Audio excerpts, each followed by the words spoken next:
¿Qué tal? ¿Cómo les va? Muy buenas noches, bienvenidos a las noticias en esta jornada de día Viernes Santo, festivo en todo nuestro país. Vamos de inmediato a las noticias porque fíjese que esta que vamos a ver en imágenes fue la tónica en varias carreteras a lo largo del país. Atochamientos que en algunas rutas se extendieron hasta por 14 horas, generando por supuesto la indignación entre los conductores. Un flujo vehicular que estuvo un 14% por sobre lo presupuestado por el MOP. ¿Qué alternativas se están barajando ahora para evitar este tipo de situaciones? Jordan Jopia nos cuenta más. La idea inicial era esta: desconectarse, aprovechar la playa, comer algo rico en el primer fin de semana largo del 2022. Pero para hacer realidad este anhelo, varios conductores debieron soportar caóticas situaciones. Hasta 14 horas debieron esperar algunos en la región del Maule. Un accidente de tránsito en el sector Camerico generó un taco que se extendió por más de 30 kilómetros. La vuelta de la carretera concesionaria, muchas horas y todavía no despejan nada. Llevamos como 15 horas. No hemos comido nada. Más paciencia nomás. Es lo que nos queda a los chilenos. Paciencia puesta a prueba en distintas carreteras del país es que según el Ministerio de Obras Públicas el flujo vehicular fue un 12% superior a lo proyectado, llegando hasta un 30% más hacia el norte del país. Pues la cantidad de vehículos es inevitable. Se los pongo de otra manera. No podemos poner un litro y medio de agua en un jarro de 1 litro. Hay una saturación en nuestras vías por la cantidad de vehículos que se están incorporando a la circulación. Solo en 2021 alrededor de 400.000 nuevos vehículos ingresaron al parque automotriz, un escenario que dificulta la movilidad y genera atochamientos, especialmente con la salida masiva de viajeros, congestión que también se vivió en el Paso Libertadores tras el levantamiento de las restricciones sanitarias. 6 horas llevamos acá, mucha demora. No agilizan, no sé por qué. Primera vez que vengo. ¿Va por el fin de semana largo? El fin de semana largo, esperamos volver el domingo temprano por el taco que va a haber, me imagino. Atochamientos que desde el MOB no descartan se puedan repetir. ¿Qué hacer entonces para descongestionar las rutas? Transformar todos los peajes de barrera que están en las entradas de las grandes ciudades para que sean por free flow o TAC. Y segundo, fundamental, inversión. Necesitamos aumentar la capacidad de las carreteras, necesitamos terceras pistas. Fortaleciendo un sistema ferroviario que complemente los viajes de larga distancia, lo que nos va a ayudar a eliminar estos eventos de congestión o va a lo menos a minorarlos y va a diversificar las posibilidades que tienen los usuarios para dirigirse a sus destinos. Esta última propuesta es una estrategia que no descartan desde el MOB, pero saben que es una solución a largo plazo. Hasta la tarde de este viernes, al menos 225.000 vehículos habían abandonado la capital y según balance de Carabineros no se han reportado víctimas fatales en los 138 accidentes registrados. Pero sí tuvimos 76 lesionados y la labor que ha hecho Carabineros, tanto en las rutas, ¿cierto?, como y esto a nivel nacional, ha sido de 15.788 controles vehiculares. Con un saldo hasta la mañana de este viernes de 357 infractores, controles que se extenderán durante el fin de semana y que se reforzarán para el plan de retorno del domingo. MOB solicitó a las concesionarias tomar medidas a tiempo para que no se repitan escenas como las del Maule. Eso, le hemos pedido reforzar la cantidad de grúas, no solamente grúas para mover autos pequeños, sino también grúas para mover vehículos mayores, como camiones. Y en todos los tramos donde se puedan sacar barreras, si es que existe una congestión mayor y puedan hacerse los retornos, también tener todos una actitud mucho más proactiva. En la ruta 68 el peaje costará 1.000 pesos hasta las 11 de la mañana de este domingo. Se habilitará además un sistema 3x1, tanto en esta vía como en la ruta 5 Sur desde Talca a Santiago, y también en la ruta 78 entre el mediodía y las 7 de la tarde. Todas medidas que buscan agilizar el tránsito en el primer fin de semana largo del año que disfrutan los chilenos. Y congestión de público en terminales y también en mercados pesqueros de todo el país fue una de las postales que nos dejó este día viernes.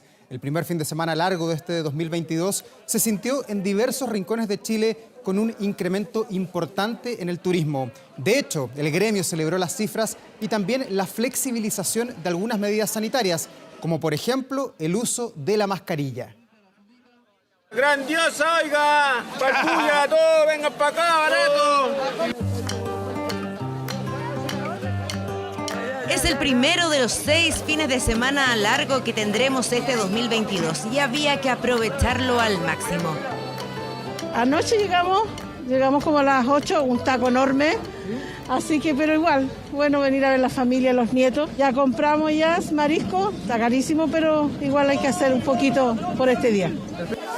La región de Valparaíso fue el destino preferido por los santiaguinos. Desde temprano, cientos de turistas comprando pescados y mariscos en la Caleta Portales.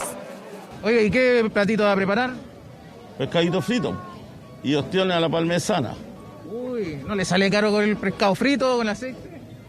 Ah, dirá el aceite, voy a tener que hacerlo con agua, güey. Así que pone el aceite y te invito. Venga a comer barato, pueblo. Semana Santa. En este primer día, los vendedores ya sacaron cuentas alegres. Bien. ¿Ha vendido todo? Yo ya vendí ya. Estaba muy buena la venta, han venido muchas personas a comprar. Estaba bueno. Mucha gente y poco marisco.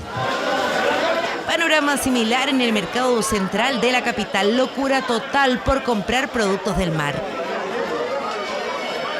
Está muy lleno, muy lleno. Así que eso, pues, hija, me ha costado un mundo comprar.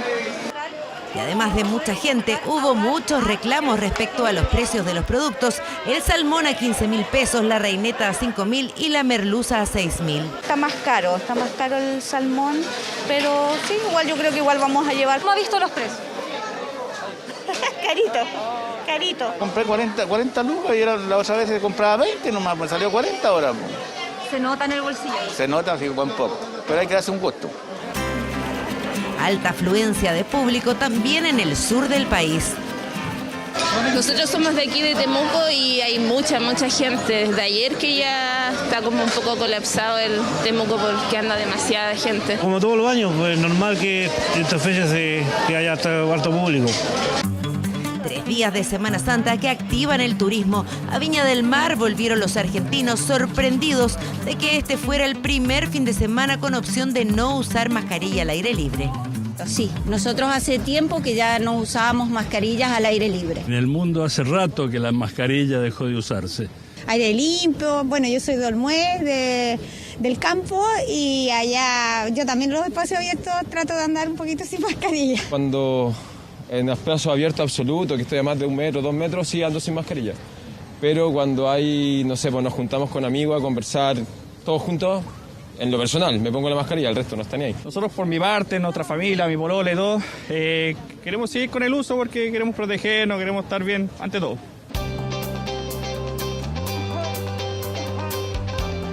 Según cifras de la Subsecretaría de Turismo, 762.000 personas salieron de su ciudad y pasaron la noche en otro lugar, un 7,5% más que el 2019 antes de la pandemia y 129% más que el 2021. Que este es uno de los primeros fines de semana largos donde efectivamente podemos decir salgan, recorran, disfrutan el país, disfruten los atractivos naturales, culturales, la comida. Es muy importante para reactivar el turismo, que es en lo que nosotros nos preocupa y estamos trabajando este año.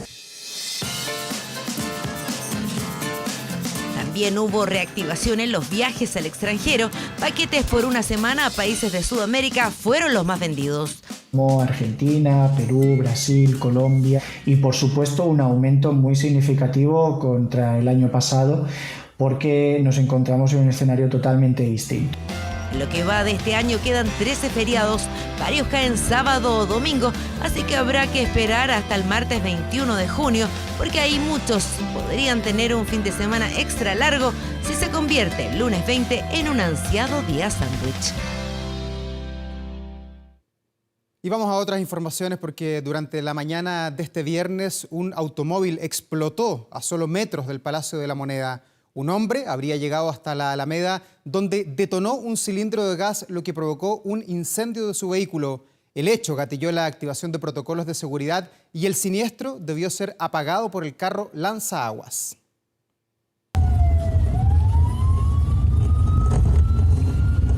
Nuestra sede de gobierno de fondo y una emergencia en las afueras. Una imagen que no es tan común de observar.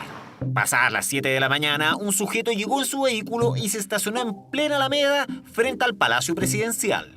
Con sus intermitentes prendidos y repentinamente comienza a salir fuego desde el interior del vehículo, por lo que de inmediato personal de carabineros de control de orden público que se encontraba acá en el lugar utiliza el carro lanzagua para auxiliar en primera instancia y apagar el vehículo.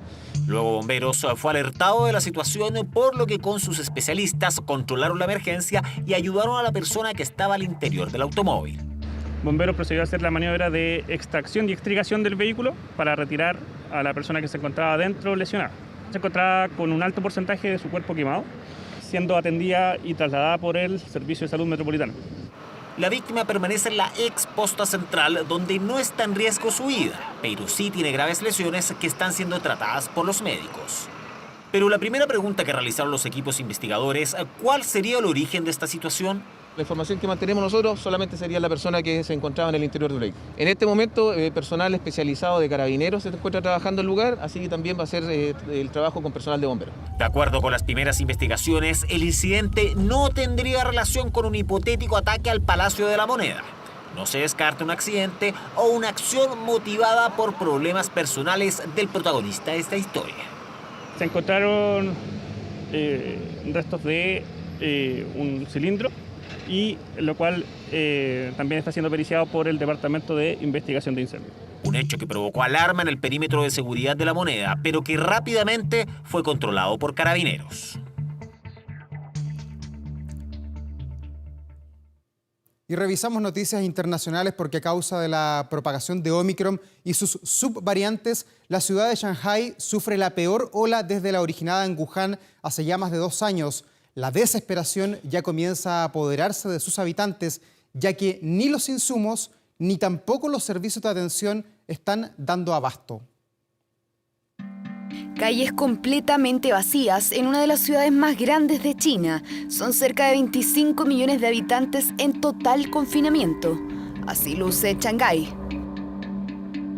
Y es que mientras los casos de COVID-19 descienden en el mundo, en esta ciudad ocurre lo contrario. Los hospitales modulares ya comienzan a aumentar sus cupos ante el alza de contagios en la región. Muchos ya no dan abasto. No hay medicina ni tratamiento de inyecciones en el refugio. Estamos todos juntos. Hay personas tosiendo, pero no tengo idea si tienen faringitis u Omicron. Una nueva variante que ya genera estragos en la ciudad, que enfrenta falta de insumos básicos y restricciones extremas ya por 3ª semana consecutiva.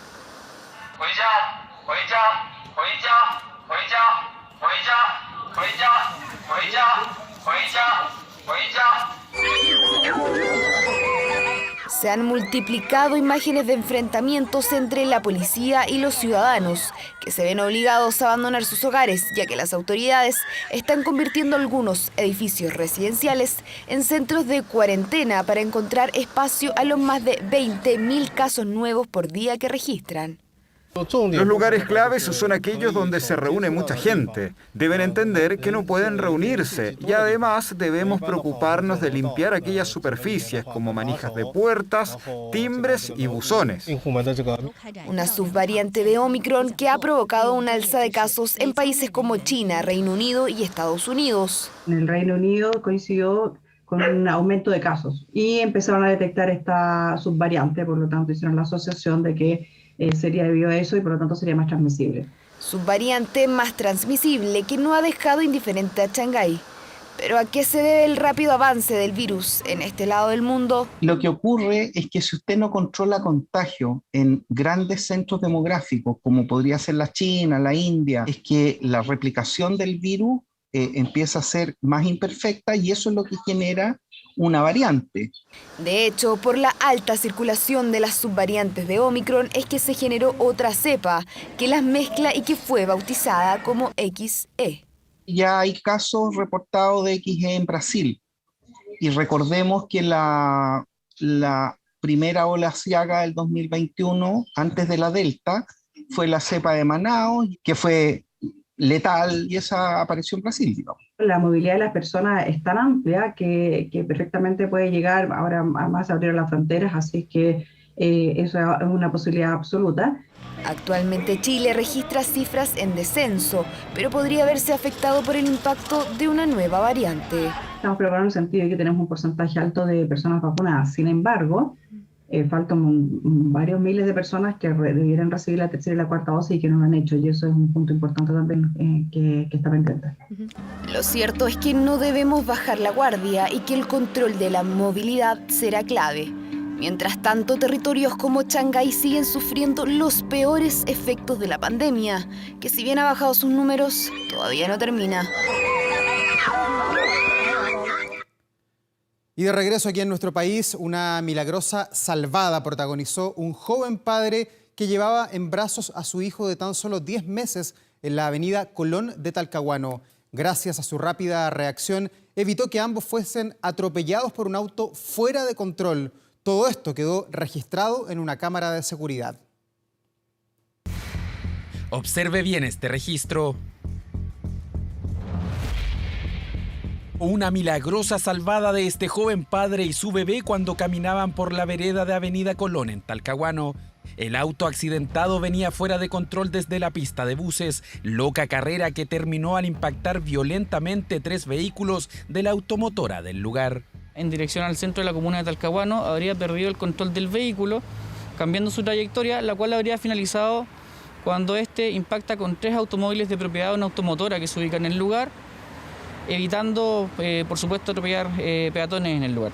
Accidente sin lesionados, pero que sigue en la retina de este hombre, conmoción que retorna a su mente cada vez que revisa el video que inesperadamente protagonizó junto a su pequeño hijo de tan solo 10 meses.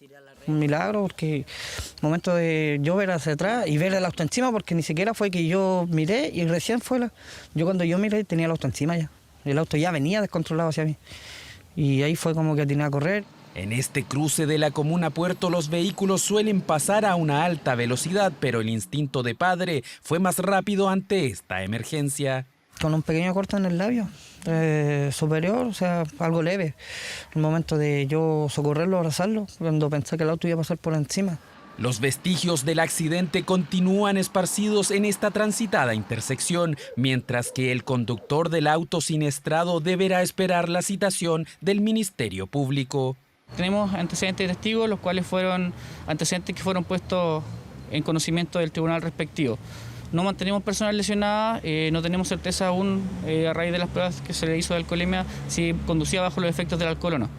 Una imagen impactante que este joven padre difícilmente olvidará. Un verdadero milagro que hoy le permiten estar sano y salvo junto a su pequeño hijo. Y desesperados, así se encuentran los vecinos de un condominio en la comuna de Recoleta. Esto ante los reiterados cortes de luz que sufren a causa de los robos de cables. De acuerdo a Enel, este tipo de delitos ha ido en aumento. Fíjese que, por ejemplo, en marzo de este año, en comparación al año 2021, el delito aumentó en un 283%, una cifra que preocupa y que considera a 3 comunas de la capital como las más afectadas. Así como nos dejan sin luz las 2 torres, se roban los cables constantemente. Un nuevo apagón que fue la gota que rebalsó el vaso para los vecinos de un condominio de Recoleta. Un cacerolazo que no fue premeditado, dicen, y que nació de la frustración y el abandono. El lunes, el martes de la noche, ayer, o sea, se da cuenta, es una... Vivir aquí no vive uno. Hay que soportar, sobrevivir. Acá estamos indignados. En menos de 48 horas hemos tenido 3 cortes generales de luz, producto de robo de cables acá perimetrales. Desde hace 4 años, la vida cotidiana de los habitantes de este condominio ubicado en Avenida La Paz con Juárez Larga cambió rotundamente. La delincuencia y principalmente el robo de cables expande cada día para ellos y en plena luz del día. Ahí está. Y ahí está a vista y paciencia de todo el mundo. Ahí se ve la cuchilla que está pelando los cables que se acaban de robar. Sacan el cable, lo enrollan, lo dejan en la esquina y ahí prenden el fuego. Además lo ponen encima de un colchón y ahí empieza el humo, la quema y el olor es insoportable. Nosotros lo que necesitamos es urgente que esto de alguna forma se hagan las gestiones para que esto pare, porque estamos desesperados, ¿sí? Realmente es súper angustiante. Robo de cables del suministro eléctrico que ha generado una serie de apagones y constantes bajas de voltaje que les ha causado más de un dolor de cabeza. Perdí un televisor, un equipo musical, ampolletas, que es lo menos, al final las ampolletas se recuperan, pero una impresora, un equipo, un computador. Hay apagones a cada rato, se te queman los artefactos. El otro día se me quemó el cable del transformador del computador, tuve que ir a comprar uno. De acuerdo a la compañía eléctrica Enel, en marzo de este año han contabilizado 34 puntos de robos que generaron fallas en la red, lo que sería un 283% más que durante ese mismo periodo en 2021. Para ellos, las comunas más afectadas por estos delitos son Recoleta, Independencia y Santiago. Si bien estos delitos han sido reiterados en estos últimos días en Recoleta, ya han habido detenidos. A raíz de denuncias relacionadas al robo de cables desde la vía pública, durante esta semana se logró detener a una persona asociada a este delito, el que fue puesta a disposición del Ministerio Público. Además, hacemos un llamado a la comunidad a realizar las respectivas denuncias y así evitar que estos delitos ocurran. Según especialistas, el robo de cables sería, en su mayoría, para obtener cobre y otros metales. Detrás de estos ilícitos habrían bandas organizadas. Puede ser un material fácil a veces de poder extraer. Vemos que también hoy día no todo el tendido eléctrico, no todo el tendido de comunicaciones es cobre. Por ahí pasa fibra óptica, pero cuando se realiza este robo, livianamente y directamente se toma todo lo que se puede. Es un delito que se comete hace mucho tiempo atrás.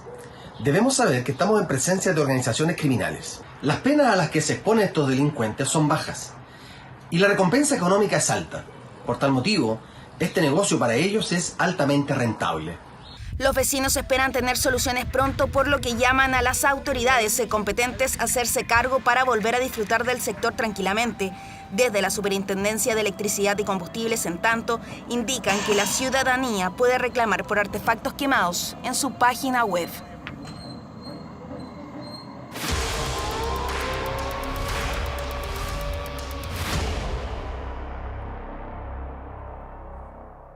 Ya son varios días desde que las tropas rusas abandonaron la región de Kiev, la capital de Ucrania, para instalarse ahora en la zona este de ese país. Pero la zona vuelve a ser un foco de tensión tras el ataque con misiles rusos a una fábrica de defensa militar.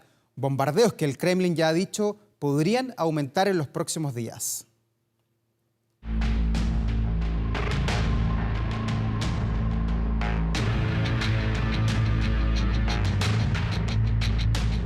Anoche, misiles de largo alcance y alta precisión alcanzaron una instalación militar en las afueras de Kiev. Los residentes de las afueras de la capital ucraniana se despertaron de golpe por al menos 3 bombardeos rusos durante la madrugada de este viernes, en lo que se convirtió en el ataque más significativo en la capital desde que las tropas del Kremlin abandonaron la región. No le hicimos nada a nadie. Hemos estado trabajando y pagando nuestros impuestos. De la nada, en medio de la noche, cuando la gente dormía, atacaron. El ataque sigue la confirmación por parte de Rusia del hundimiento de su buque insignia en el Mar Negro. El Kremlin asegura que la pérdida de este importante barco fue por un incendio, pero Ucrania insiste que su poder militar bombardeó la embarcación. Este último ataque generó una dura amenaza desde Rusia para la capital ucraniana. El número y la escala de estos ataques con misiles contra objetivos en la capital aumentarán en respuesta a cualquier ataque terrorista o sabotaje cometido por el régimen nacionalista de Kiev en el territorio ruso. Amenaza que apunta a una zona del país que intenta volver a una nueva normalidad tras la retirada de los soldados rusos. Un repliegue de tropas que ha dejado ver la cruda realidad de las ciudades ocupadas por el Kremlin. La policía asegura que son más de 900 los cuerpos de civiles descubiertos solamente en la región de Kiev desde que los rusos dejaron ese territorio. Víctimas que fueron abandonadas en las calles o enterradas en fosas comunes. Encontraron 3 cuerpos quemados, pero no se sabe quiénes eran. Estamos esperando análisis de ADN para entender qué pasó. No sé nada. Ya son más de 50 días desde que Rusia invadió Ucrania y los ojos del mundo vuelven a estar en la capital del país. Nuevos ataques que podrían significar aún más desplazados en un conflicto que deja al menos 5 millones de refugiados. El naufragio del Titanic está cumpliendo 110 años, pero aunque usted no lo crea, todavía hay secretos que no se conocen sobre esta tragedia.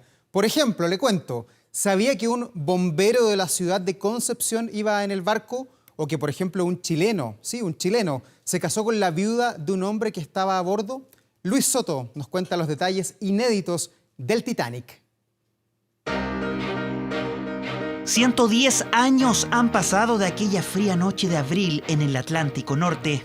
El hecho brutal de que la existencia humana finalmente, ¿no es cierto?, no está comprada. Una tragedia que marcó un antes y un después en la historia náutica y su recuerdo no se borra de la memoria colectiva. Es el hundimiento y la destrucción del mayor objeto móvil creado por el hombre hasta entonces. Un suceso que impactó al mundo. Su historia ha sido llevada al cine y a la televisión y se convirtió en mito, pero todavía hay secretos que pocos conocen, algunos incluso que se relacionan directamente con nuestro país. Una persona que había sido bombero en Chile y que había fallecido en el Titanic.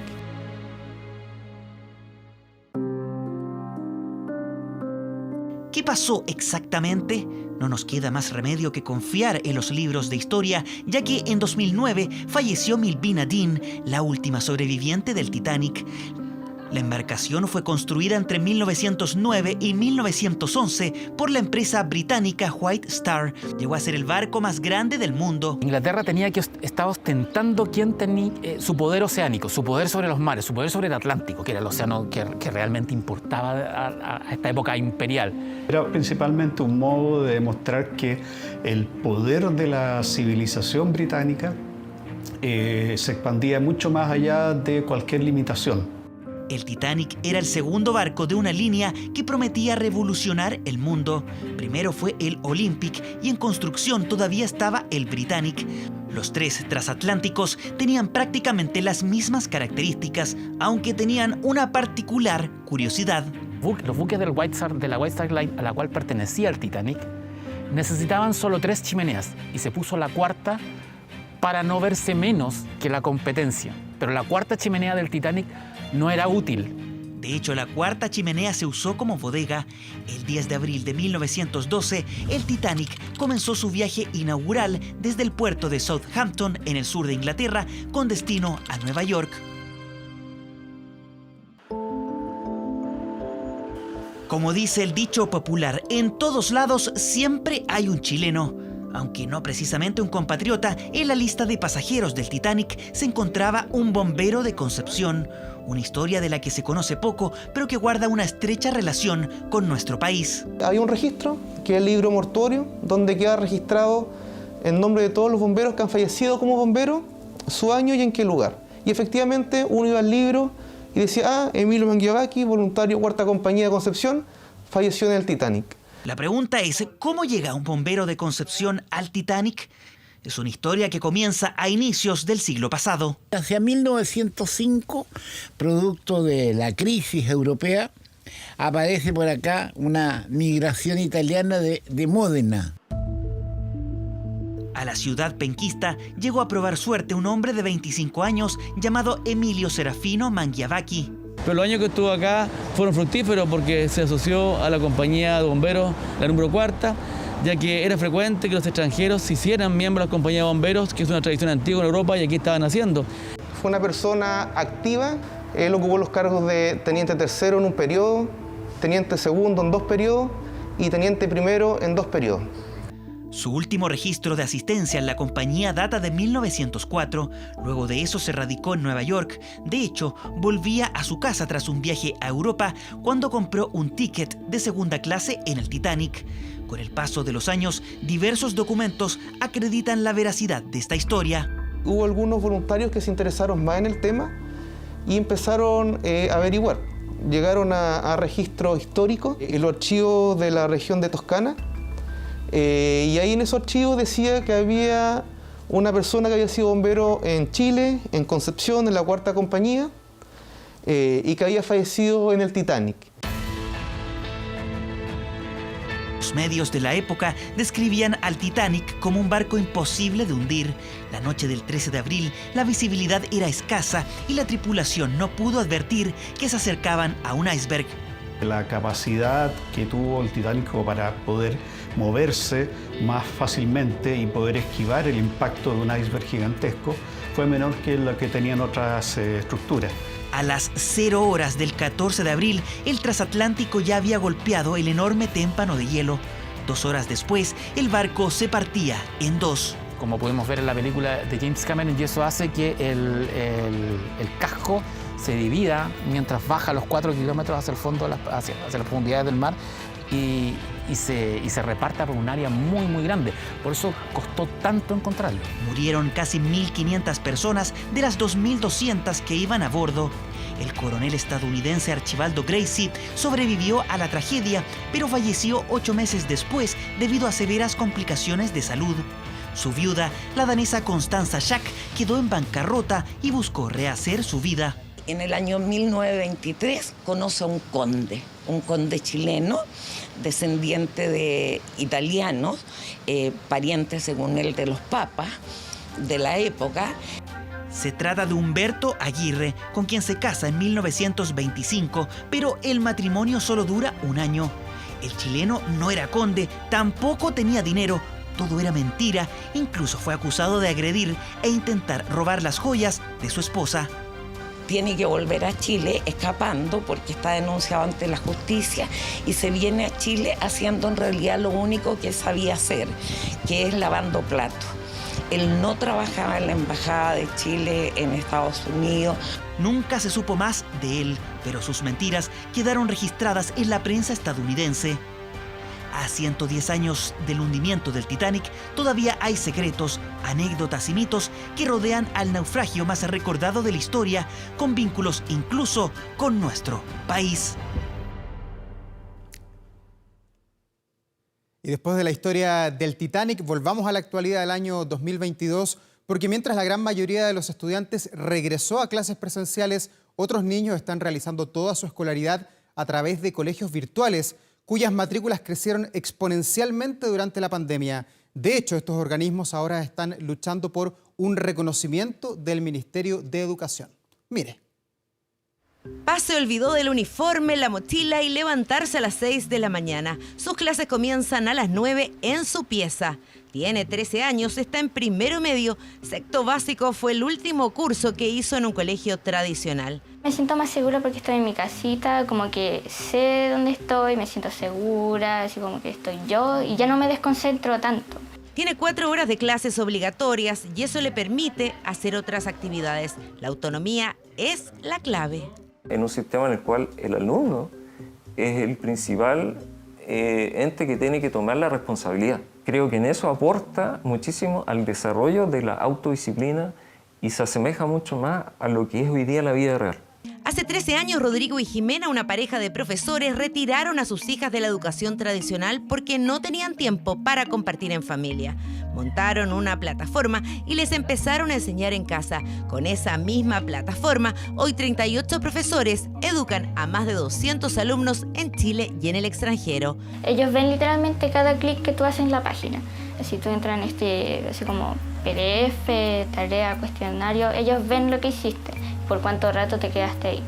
La pandemia fue la oportunidad para crecer. Nos pasa mucho ahora que los papás tomaron la decisión en pandemia de mudarse de Santiago.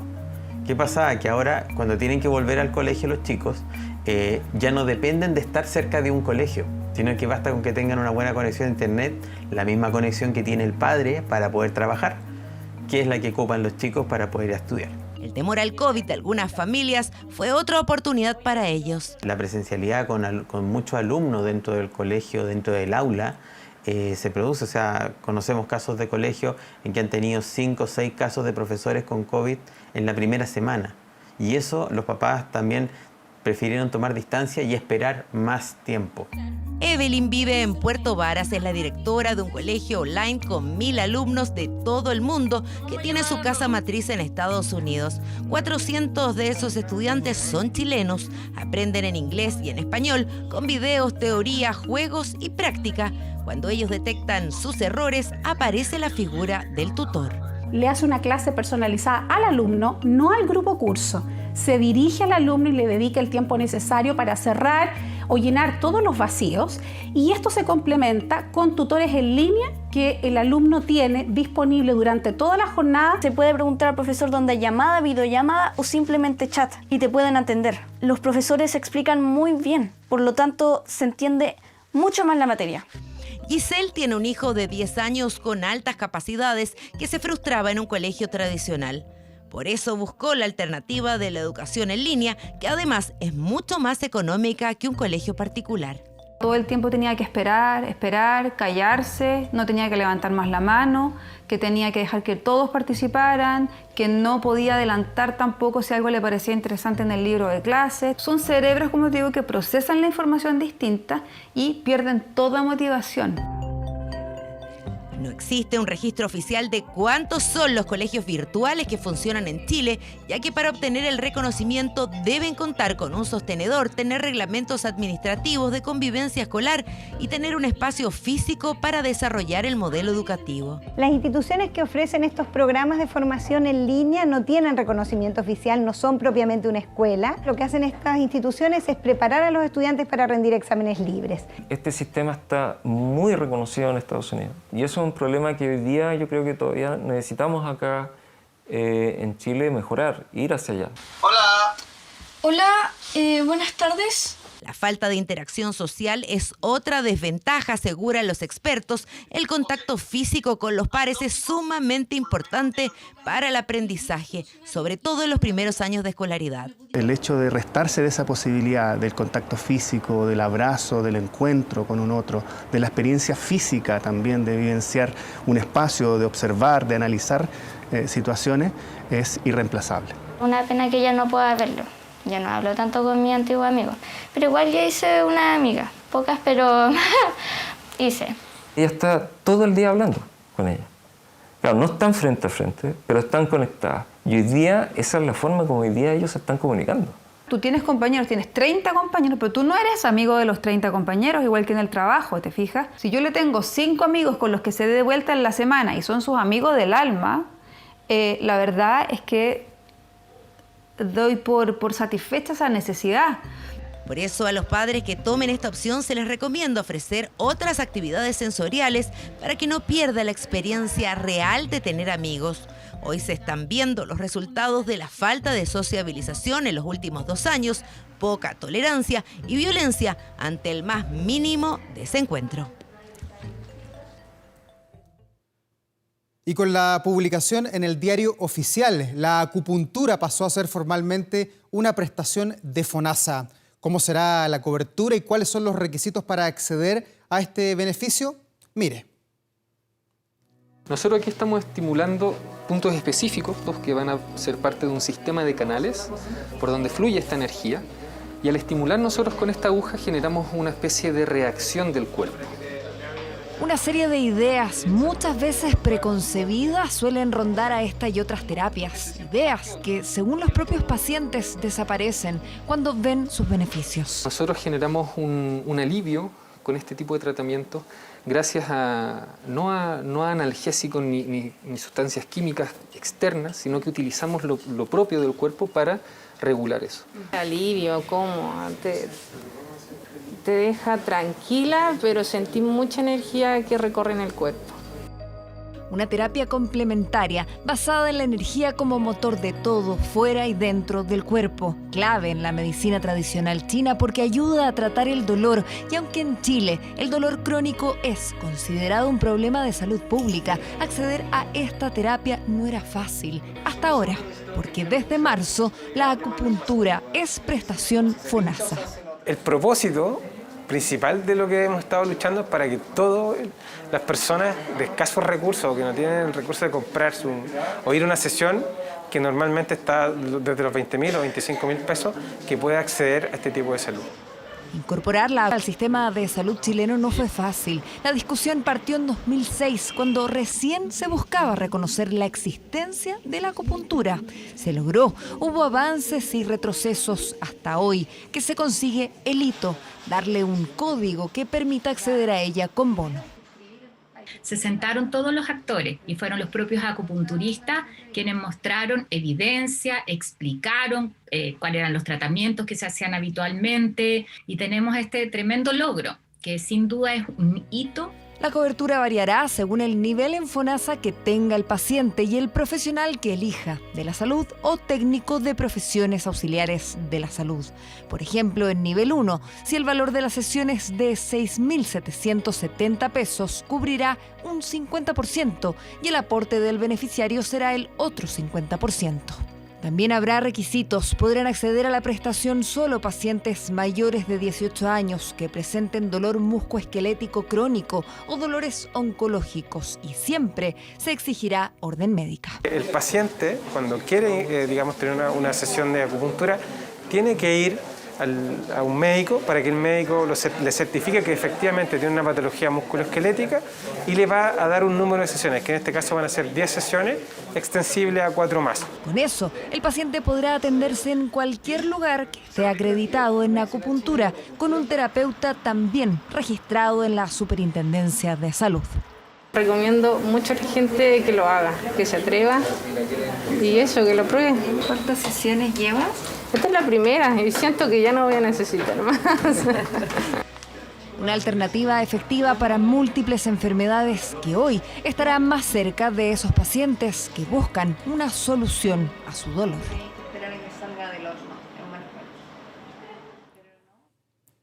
Y seguimos con noticias internacionales porque la Corte Interamericana de los Derechos Humanos ordenó revertir el indulto al expresidente Alberto Fujimori, condenado por crímenes de lesa humanidad. En Lima, un equipo de 24 horas pudo conversar con las familias de las víctimas de las masacres por las que se acusa al exmandatario. También con su abogado, quien anticipó que apelarán a la decisión. Hay episodios de la historia de Perú que no se borran. En esta casa, ubicada en Girón Huanca 840, ocurrió una de las peores masacres en la historia de Perú. En este punto, el grupo conocido como el Escuadrón de la Muerte o Colina asesinó a 15 personas, entre ellas a un menor de edad. Mi hermana tenía 16 años, lleno de vida, lleno de futuros proyectos. De noche a la mañana lo quitan la vida, es muy difícil. El paso de los años no ha aliviado el dolor de quienes el 3 de noviembre de 1991 perdieron a sus familiares o a sus amigos en la masacre de Barrios Altos. Yo vi cómo esa gente mataba a su amigo. Esta masacre es uno de los casos por los que el expresidente Alberto Fujimori fue condenado a 25 años de prisión por crímenes de lesa humanidad, de los cuales ha cumplido al menos 15, tras ser extraditado desde Chile en 2007. En otras palabras, nos está indicando que el señor expresidente tiene que morir en la cárcel, ¿no? No toma en cuenta que ya las indemnizaciones a los agraviados, a los que denunciaron, ya fueron cuentas saldadas por el Estado peruano. Y este está en una cárcel dorada, donde tiene empleada, tiene enfermera, tiene sus partidarios que van a verlo. ¿Y nosotros? En los últimos días, la decisión de la Corte Internacional de Derechos Humanos de invalidar la sentencia que le devolvía el indulto al expresidente Fujimori le ha sumado tensión a la crisis política que atraviesa Perú.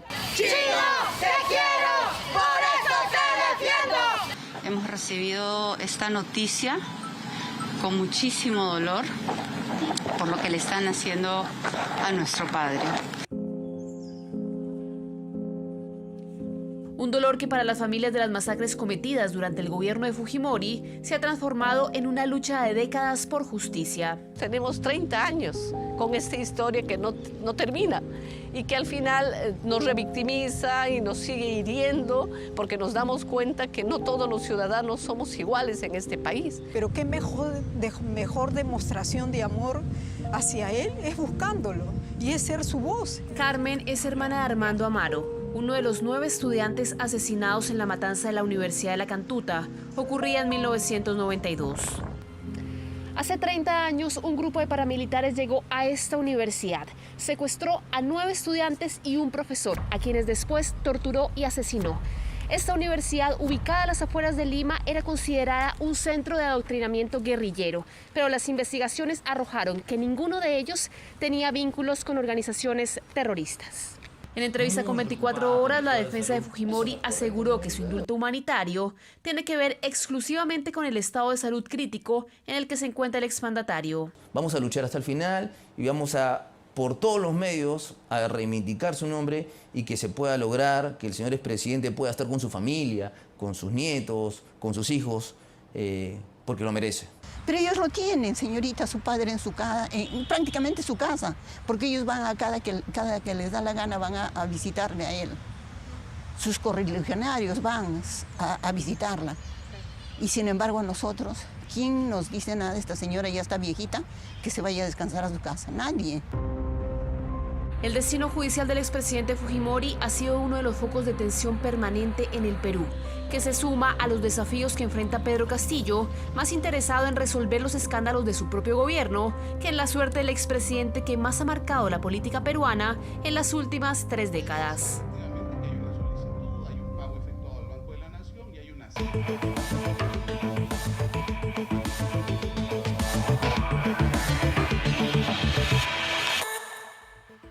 Hace ya 25 años, el gobierno de Eduardo Frei Ruiz-Tagle le puso punto final a la industria carbonífera en la región del Biobío.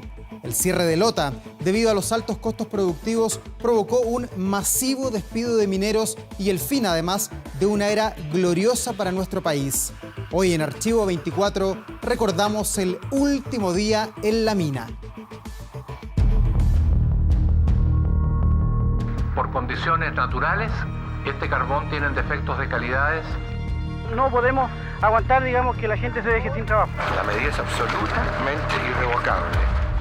Durante casi 2 siglos, la industria del carbón permitió el desarrollo y el crecimiento de Chile. Sin embargo, en 1997, aquí en el Palacio de la Moneda, se tomó una dura e inesperada decisión para los mineros. El presidente Eduardo Frei ordenó cerrar las minas de Lota. El carbón era el combustible más importante de todo. El carbón también nutrió y desarrolló una zona importante que fue toda la zona de Concepción.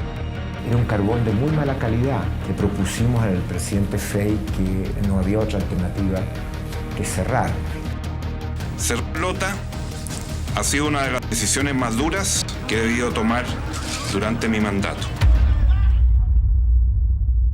Rompe que rompe, con picota en mano y casi siempre en subterra, como decía Baldomero Lillo.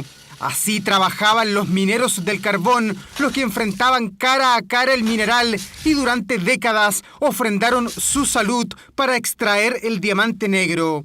Es un muy buen carbón steam coal, como llaman los gringos. O sea, un carbón para producir vapor. Pero no sirve para la siderurgia, por ejemplo. Entonces ahí es donde la gente de repente dice ahora de mala calidad. No, son 2 carbones distintos. Durante 150 años, la industria del carbón fue un puntal en la economía chilena. Cuando nadie pensaba en el petróleo y de la mano de la familia Cousiño, en Lota se vivieron tiempos de oro.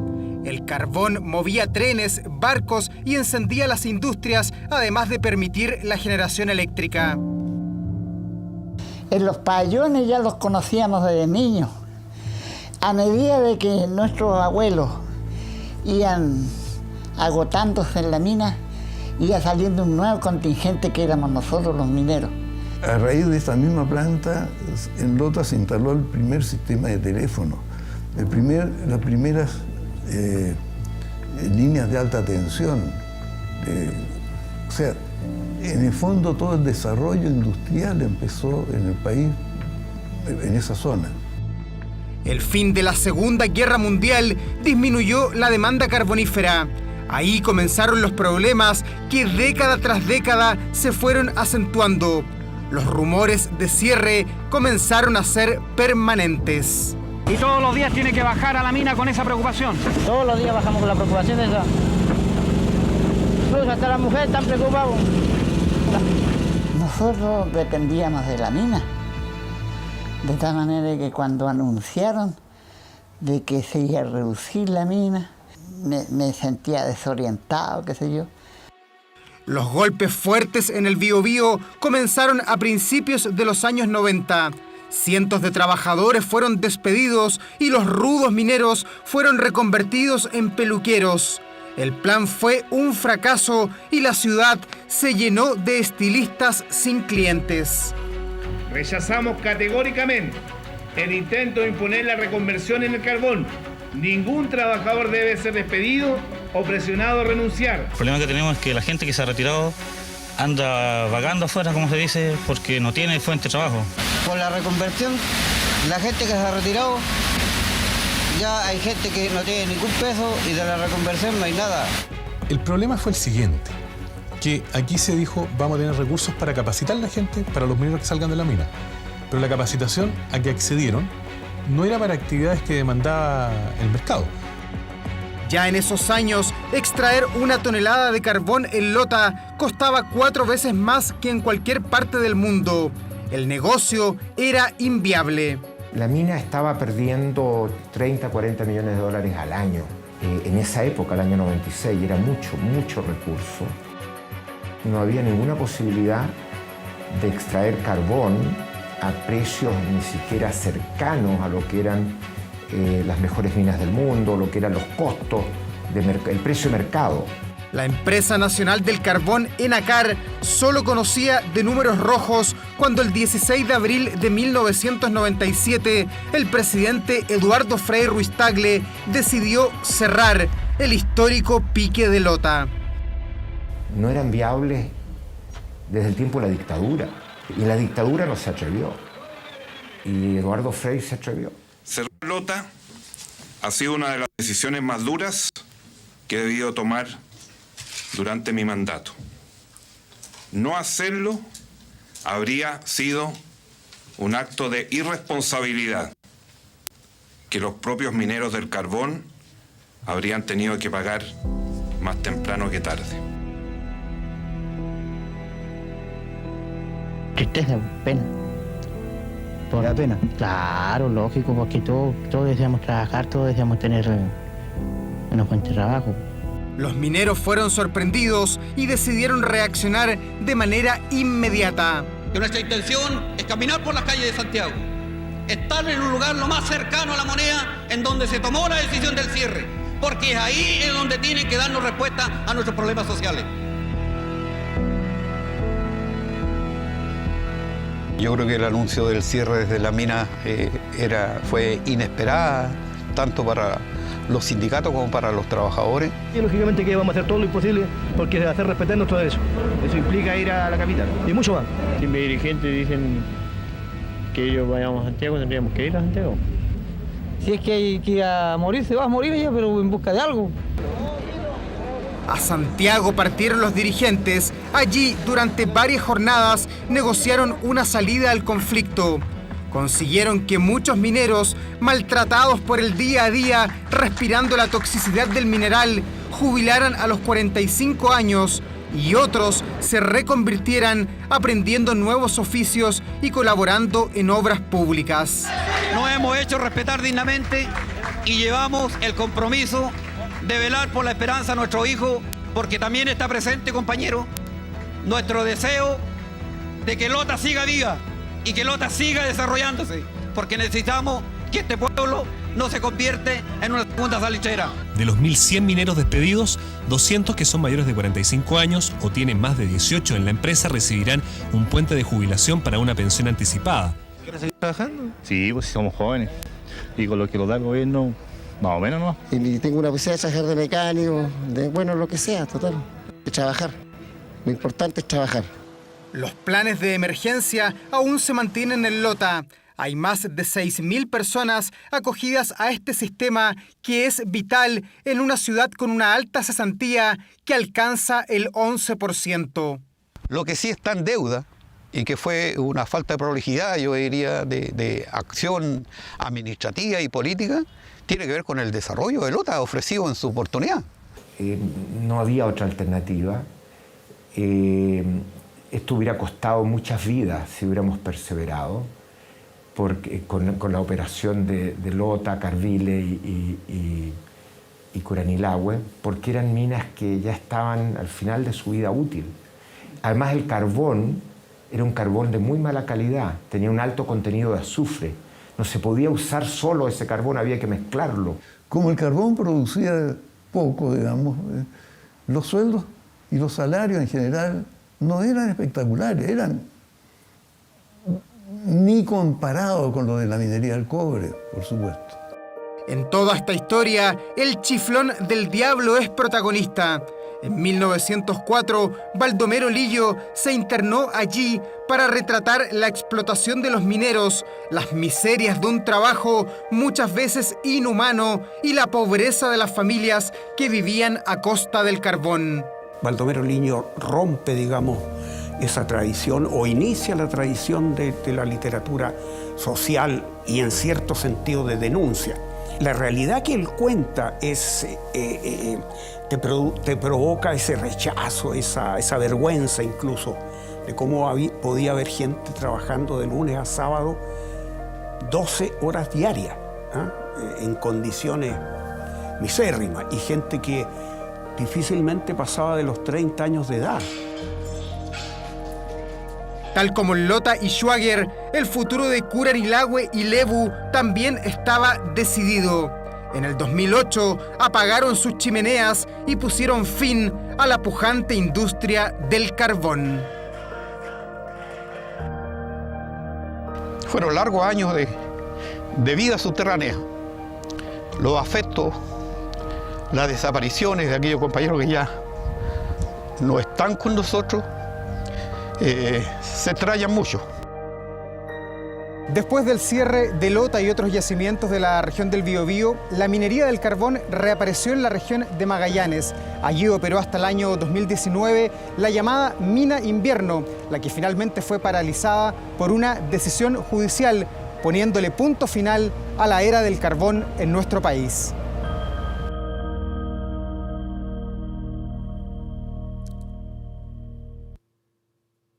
Y de 1997 volvemos al año 2022, a los problemas de ahora, porque la crisis hídrica ha provocado que miles de familias dependan de camiones aljibes para poder acceder al agua potable. A todo esto se suma un nuevo problema, los loteos y los asentamientos irregulares que no tienen factibilidad para este servicio básico.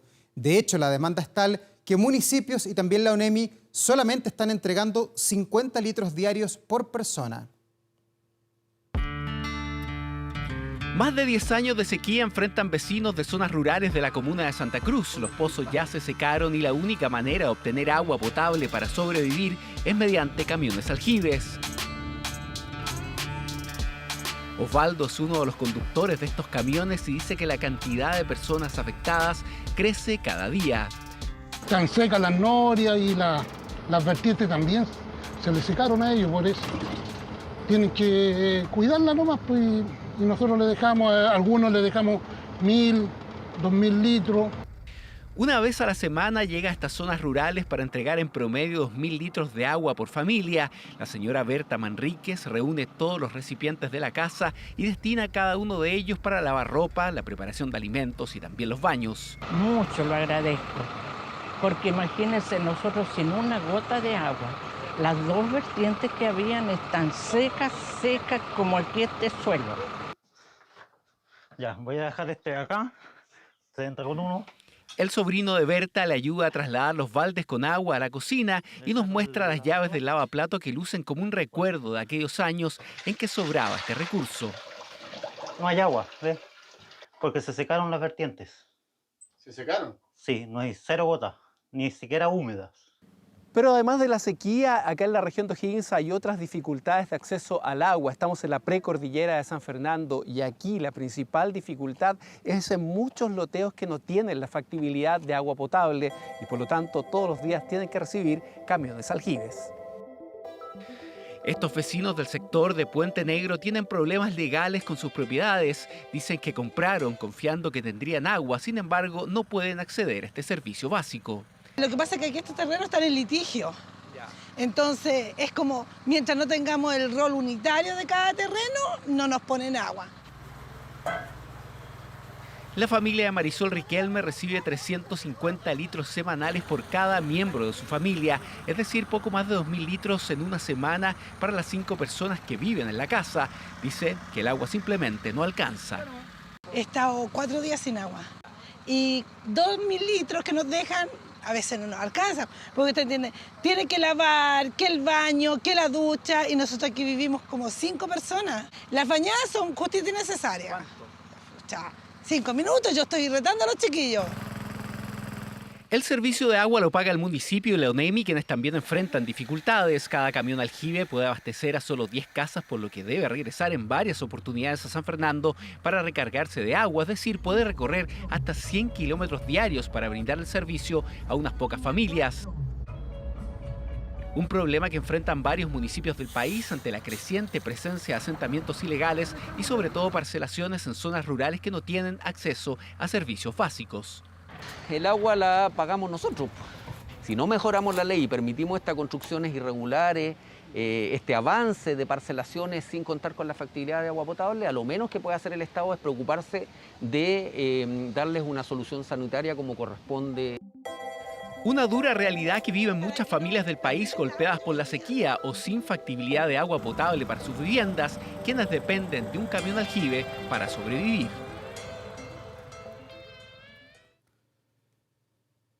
Les recordamos que a partir de las 22 horas, Televisión Nacional de Chile está autorizada para transmitir programas para mayores de 18 años.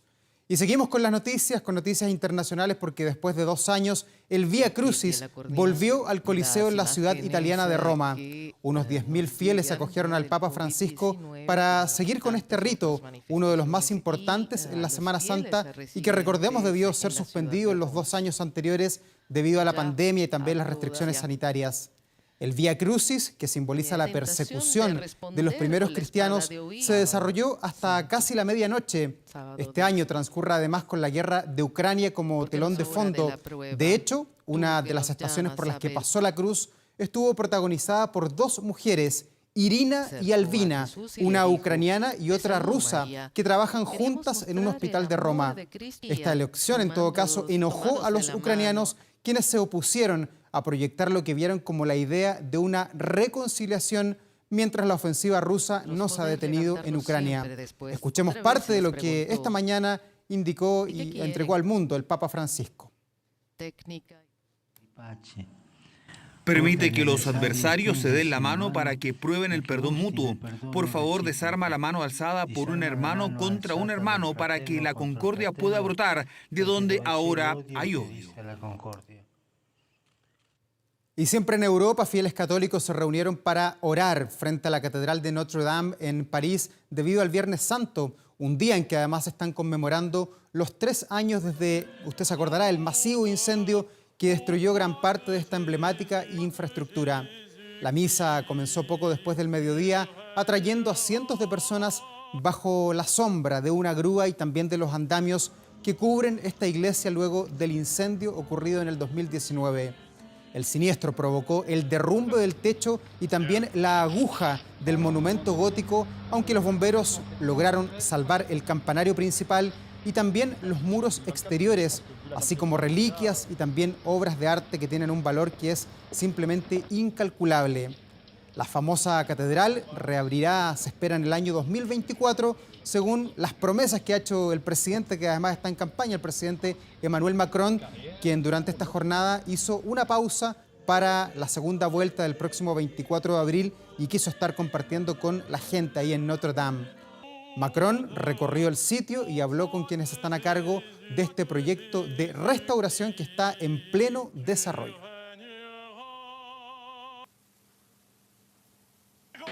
Ahí en la pelea por alcanzar el bicampeonato, ahí el Scudetto en Italia. Revisemos lo que pasó en esta jornada, decíamos, la número 33 en el calcio italiano, con este partido, la lucha entre los 12 clásicos rivales, aunque el Inter de Milán con un partido menos. Pero obviamente que las miradas de nuestra parte están puestas en el momento de Alexis Sánchez, diferente a lo de Arturo Vidal en la tabla de posiciones. Estamos ya en la recta final de la temporada en Europa y particularmente en Italia.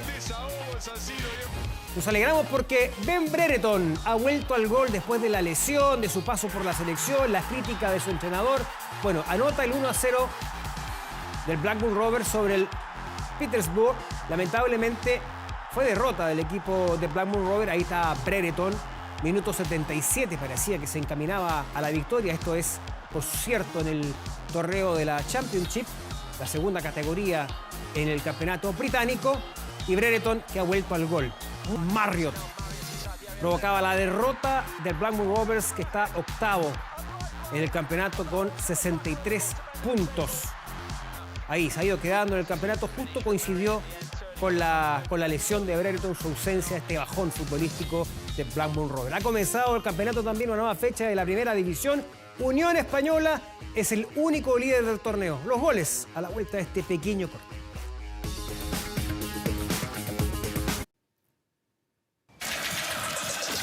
Ha comenzado la disputa de la 10ª fecha del campeonato con arbitraje de Julio Bascuñán, uno de los jueces que fue despedido en su momento por Javier Castrilli. La Unión Española derrotó de visita a La Serena 2-1 y es el único líder del campeonato. Esta es la apertura de la cuenta. Ahí está el tanto de Rodrigo Piñeiro tras el pase de Leandro Garate, minuto 14, y así Unión Española se ponía en ventaja en el estadio La Portada en La Serena. Pero después hay falta sobre el Chupete Suazo dentro del área, lo sanciona Bascuñán, la pena máxima, y el equipo granate que iba a lograr ponerse en igualdad, porque lo cambia por gol Leonardo Valencia cuando se jugaban los descuentos del primer tiempo. Ahí está el remate, lo fusila Valencia al portero de Unión Española. Sufrió el equipo hispano, pero sobre el final la jugada de Bastián Yáñez y otra vez Rodrigo Piñeiro para anotar el 2-1, y esta Unión, que está cumpliendo una muy buena campaña, suma 20 puntos. Le pone tarea a Colo-Colo, que se queda con 17 en la segunda posición. Colo-Colo, sabemos, juega el domingo frente a Cobresal en el Monumental. Viene una gran victoria en Copa Libertadores de América. Pero la Unión es hoy el líder del campeonato. ¿Cómo sigue la fecha? Bueno, vamos a revisar de inmediato lo que se viene este fin de semana largo para disfrutar del fútbol. Este sábado a las 15 horas, Audax Italiano, Coquimbo Unido, transmisión del área deportiva de Televisión Nacional de Chile. Atento con ese partido, y la Universidad de Chile, que en el Santa Laura recibe a Palestino. Muy complicado el técnico Santiago Escobar. Vamos al domingo. Curicó recibe a Antofagasta. Huachipato en el CAP será local ante la Universidad Católica. A las 18 horas, el duelo de Colo-Colo frente a Cobresal. Colo-Colo entonces con la tarea de sumar de 3 puntos para alcanzar la Unión. El día lunes, Ñublense frente a Everton en Chillán y Unión La Calera frente a O'Higgins en el cierre de la 10ª fecha a las 20:30 horas en Santa Sausalito. Y a propósito de Calera, bueno, de una buena y una mala, porque lamentablemente Everton cayó en su visita frente al Sao Paulo en el Murumbí, grupo D de la Copa Sudamericana. Robert Arboleda en el minuto 31. La apertura de la cuenta para los brasileños, un tiro libre, no la puede despejar la defensa Viña Marina, y ahí definiendo entonces Arboleda para el 1-0 a favor de los paulistas. Y sobre el final, minuto 86, Talles Toledo. En otro balón detenido, surge de ahí el gol, tiro de esquina, hay un pivoteo en el primer palo, y finalmente entonces el 2-0, Everton, que es último en su grupo. Hoy han sido los funerales del astro colombiano Freddy Rincón, una jornada muy pero muy emocionante. Le queremos contar de aquello. Vamos a un pequeño corte y hablamos, por supuesto, de este día triste para el fútbol colombiano y sudamericano.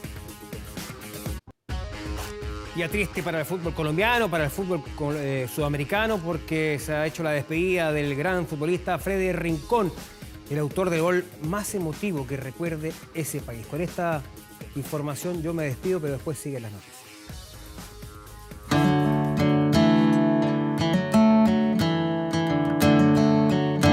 Colombia llora a un goleador inolvidable, la sorpresiva muerte de Freddy Rincón, pilar de la generación dorada del fútbol cafetalero.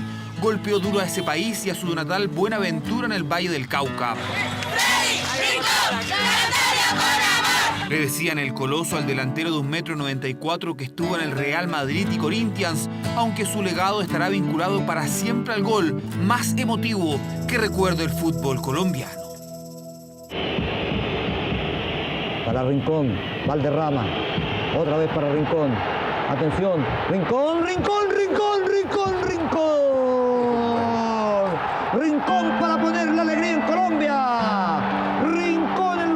87 minutos. Porque así como el gol de Alexis puso fin al derrotero de fracasos de Chile y Maradona en el 86, reivindicó eternamente la picardía argentina, Freddy Rincón definió el espíritu del fútbol cafetalero y nada menos que en un mundial ante Alemania.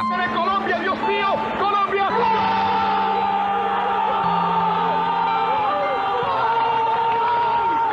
El empate ante los germanos y el paso a octavos en Italia 90 significó un grito también de alegría y liberación para toda Sudamérica. ¡Gol de Colombia!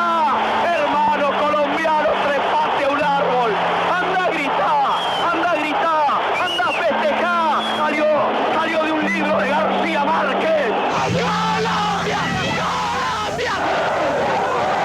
Eran 30 años para volver a un mundial, su primera clasificación a octavos, años de dolor por el narcotráfico y violencia en Colombia. Y ahí el fútbol, como tantas veces, fue la llave para abrazar la esperanza.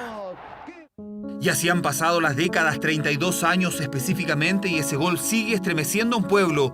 Por eso Colombia despide con dolor a un ídolo, porque si bien han habido otros episodios gloriosos del fútbol y la selección cafetalera, ninguna jugada genera tanta emoción como ese gol sacado del libro de García Márquez, que significó decirle al mundo que pese a los malos tiempos que la azotaban, en Colombia sí existía la ilusión y la alegría.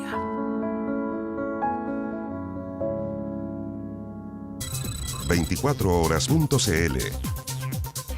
Claro, pongan mucha atención porque en los próximos días se hará el primer llamado para postular al subsidio a la vivienda destinado a la clase media, con el que miles de personas podrán optar a la casa propia. ¿Cuáles son los requisitos? ¿Qué días además se puede postular? Bueno, todas esas preguntas y también las respuestas están en nuestro portal 24horas.cl.